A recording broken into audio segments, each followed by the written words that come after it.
In this video, you will learn how to create groups in Desire2Learn. You will find the Groups area under the Communication menu. Select Groups.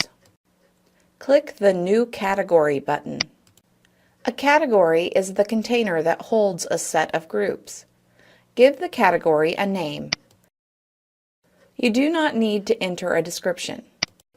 Next, you need to choose how the groups are formed. Click the Enrollment Type menu. You can choose to have the system automatically put the students into groups. You can manually put the students into groups, or students can put themselves into groups. You can also choose whether you want a certain number of groups, or if you want groups of a certain number of students. Select the appropriate option to fit your needs. You will then need to tell the system either how many groups you want or how many students you want per group. If you are having the system automatically enroll students in groups, you need to decide what to do with the students who join the course after you set up the groups. You can select to have the system automatically put them into groups by clicking the Auto Enroll New Users option. There are options to create group discussions, lockers, and drop boxes further down the page. When you are done, click the Save button to create the groups. You will now see the category listed with groups under it. To see who's in a group, click the number in the Members column. If you would like to change the name of a group, click on its name and change it here. When you are editing the names of the groups, there is a place there to enroll users. I find it easier to enroll users by clicking the arrow to the right of the category name and choosing Enroll Users. Scroll down. To enroll someone in a group, check the box that corresponds to the person and the group you want them to be in. Instructors will not be automatically enrolled in groups, so you may want to go in and put yourself into groups. You will still be able to see group items without being in the group, though. You can switch which group someone is in by unchecking their current selection and checking a different one. You can tell when someone isn't enrolled in a group because they won't have a badge next to their name.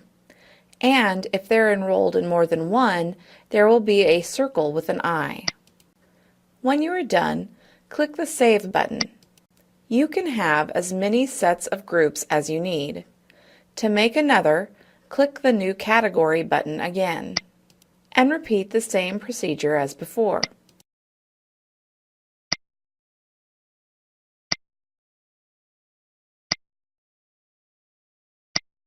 This time, we will set up a group discussion, locker, and Dropbox.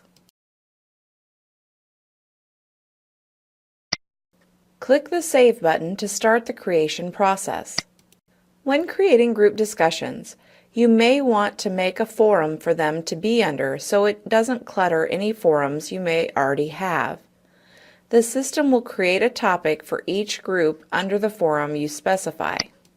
Give the new forum a name and click the Save button. You can create multiple sets of group discussions by clicking the Add Another button. Keep in mind, this would create another set of topics. So if you were making 5 groups, you would get 5 more discussion topics if you clicked this button. However, if you wanted the groups to discuss more than one topic together, this would be the way to do it. After you have added the appropriate number of group discussions, click the Create and Next button. Now we are going to make the group Dropbox. This creation process is just like it is for a normal Dropbox.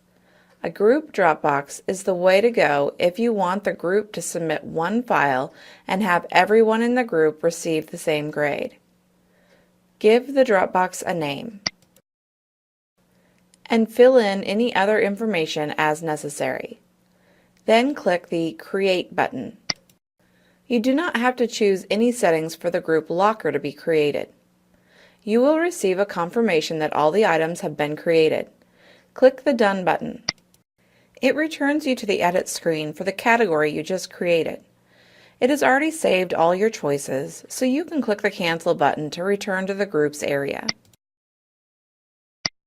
You will now see that you have a new set of groups, and this time there are drop boxes, discussions, and lockers associated with each one. To switch between categories, click the View Categories drop-down.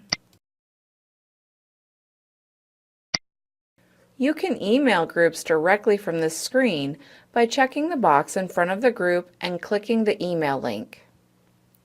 To see the group discussions that we created, click the Communication menu.